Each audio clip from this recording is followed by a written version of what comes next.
नमस्कार दोस्तों, आपको मेरे YouTube चैनल मनीष पंडित मिश्रा में स्वागत है। दोस्तों, इस वीडियो में हम जानेंगे नवरात्रि के व्रत में कौन सा फल खाने से नवरात्रि के व्रत का संपूर्ण फल मिलता है और माता प्रसन्न होकर सभी मनोकामनाएं पूरा कर देती हैं। और नवरात्रि व्रत में क्या खाना चाहिए और कौन सी चीजें ऐसी हैं जिन्हें खाने से आपका व्रत टूट सकता है। इस वीडियो में हम विस्तार से चर्चा करेंगे कि नवरात्रि में सही आहार का चयन कैसे करें ताकि आप अपने व्रत का पालन कर सकें। ये जानकारी विशेष रूप से इस वीडियो को देखें और जानें कि आपको अपने व्रत के दौरान क्या सावधानियां बरतनी चाहिए। अगर आप नवरात्रि के व्रत के बारे में अधिक जानना चाहते हैं तो वीडियो को लाइक करके हमारे चैनल को सब्सक्राइब कर लीजिए और बेल आइकन का बटन जरूर दबा लें ताकि हमारे द्वारा अपलोड किए गए वीडियो का नोटिफिकेशन सबसे पहले आपको मिल सके। और कमेंट बॉक्स में एक प्यारा सा कमेंट जरूर करें। आइए दोस्तों, आगे बढ़ते हैं। बंधुओं, 2024 में इस साल मां दुर्गा हाथी पर नहीं बल्कि पालकी में सवार होकर पृथ्वी लोक पर पधारेंगे। शास्त्रों में वर्णित है, अगर शारदीय नवरात्रि पर यदि माता दुर्गा का आगमन उनके वाहन सिंह पर नहीं बल्कि पालकी पर होगा तो मान्यता है कि माता दुर्गा का पालकी पर सवार होकर आना बहुत ज्यादा ही शुभ और कल्याणकारी माना जाता है। जीवन सुखमय हो जाता है, भक्ति का भरपूर लाभ भक्त जनों को मिलता है। इस बार नवरात्रि पूरे 9 दिनों तक मनाई जाएगी। मां शेरावाली की विशेष रूप से पूजा आराधना की जाएगी। शारदीय नवरात्रि का महापर्व इस बार 2024 में 3 अक्टूबर मनाया जाएगा। इस बार 2024 में 3 अक्टूबर दिन गुरुवार से शुरू होकर 12 अक्टूबर शनिवार के दिन समाप्त होंगे। जो लोग 10वें दिन व्रत का पारण करते हैं वह लोग 12 अक्टूबर शनिवार के दिन व्रत का पारण करेंगे और जो लोग 9वें दिन कन्या पूजन के साथ ही व्रत का पारण करते हैं तो वह लोग 11 अक्टूबर दिन शुक्रवार को व्रत का पारण करेंगे। व्रत संपूर्ण 9वें दिन और 10वें दिन दोनों ही दिन को शुभ माना जाता है। आप अपनी इच्छा अनुसार 9वें दिन और 10वें दिन व्रत का पारण कर सकते हैं। 10वें दिन माता का पवन विसर्जन होगा। जो लोग माता दुर्गा की स्थापना करते हैं तो वह लोग 12 अक्टूबर दिन शनिवार को माता का विसर्जन करेंगे। दोस्तों, ऐसे में शारदीय नवरात्रि पर माता दुर्गा की कृपा पाने के लिए कलश स्थापना मुहूर्त 3 अक्टूबर को सुबह 6:19 से लेकर सुबह 7:23 तक होगा। साथ ही अभिजीत मुहूर्त है 11:52 से लेकर दोपहर 12:40 पर होगा। अब हम बताने जा रहे हैं कि नवरात्रि के दौरान क्या नहीं खाना चाहिए और क्या नहीं पीना चाहिए और कौन सा फल खाने से व्रत संपूर्ण और सफल हो जाता है। दोस्तों, नवरात्रि के दिन सेब जरूर खाना चाहिए। कहा जाता है कि भगवान के भोग में सेब जरूर अर्पित किया जाता है। अगर आपका व्रत है तो आपको सेब जरूर खाना चाहिए। दूध और मीठे अंगूर जरूर खाना चाहिए। इन फलों से व्रत वाले व्यक्ति को भारी शक्ति मिलती है और व्रत संपूर्ण हो जाता है। शास्त्रों में बताया जाता है कि नवरात्रि के दिनों में सीताफल जरूर खाना चाहिए। सीताफल खाने से 10 ऐसी बीमारियां हैं जो खत्म हो जाती हैं। माना जाता है कि नवरात्रों के दिनों में सीताफल का घर में प्रवेश होना ही शुभ माना गया है। सीताफल खाने से नवरात्रि का व्रत सफल हो जाता है क्योंकि इसमें माता सीता का वास होता है। नवरात्रि के दौरान इसे जो भी खाता है उसे दुखों का सामना नहीं करना पड़ता। सीताफल आपको जरूर खाना चाहिए। दोस्तों, नवरात्रों में व्रतधारी को डब्बा में जो बंद लस्सी डब्बा बंद जूस नहीं पीना चाहिए। उसमें कई केमिकल मिले होते हैं जिसके कारण आपका व्रत टूट सकता है।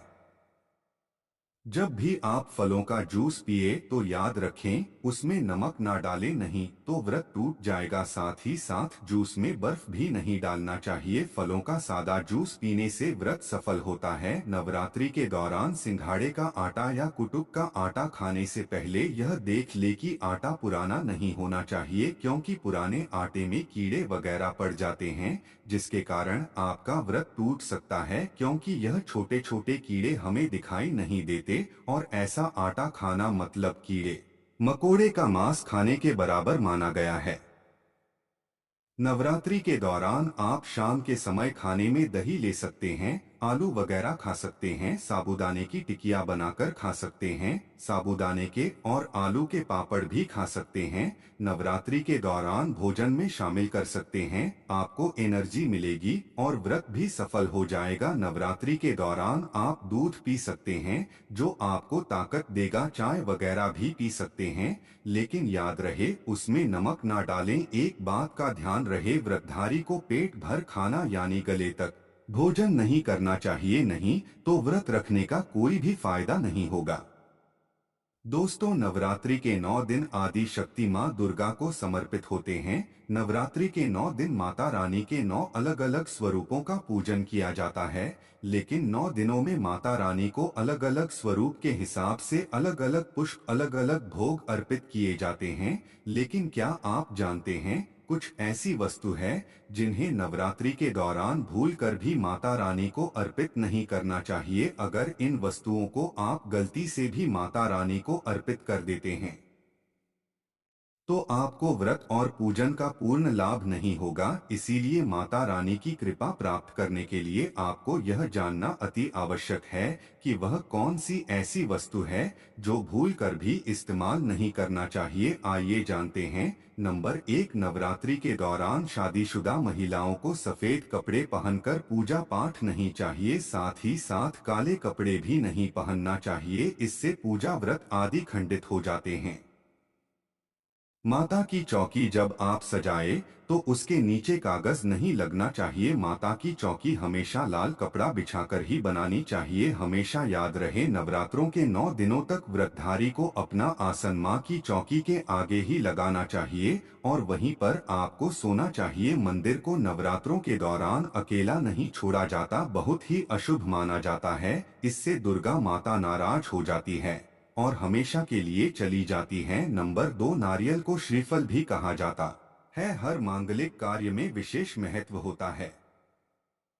जैसे कि आप सभी जानते हैं कि माता रानी के कई मंदिरों में नारियल से बलि भी दी जाती है और माता रानी के पूजन में नारियल का इस्तेमाल हम सभी करते हैं। खासकर कलश की स्थापना नारियल रखकर ही की जाती है। माता रानी के पूजन में हम नारियल इस्तेमाल करते समय कुछ गलतियां कर बैठते हैं। तो नारियल कई प्रकार के होते हैं, एक हरा होता है और दूसरा जिसके अंदर पानी होता है। नारियल के अंदर पानी होता है। माता रानी के पूजन में सदैव पानी वाला नारियल ही इस्तेमाल करें। नारियल पूर्ण होना चाहिए, नारियल टूटा हुआ नहीं होना चाहिए। दोस्तों, साथ ही यह ध्यान रखना चाहिए कि नारियल को सदैव कलश के ऊपर लेटा कर रखना चाहिए। घट स्थापना करते समय कभी भी नारियल को खड़ा करके नहीं रखा जाता, नारियल को सदैव लेटाकर कलश के ऊपर रखा जाता है। साथ ही नारियल को स्थापित करने से पहले आप नारियल को लाल कपड़े में लपेटकर उसके ऊपर रखें और फिर लाल चुनरी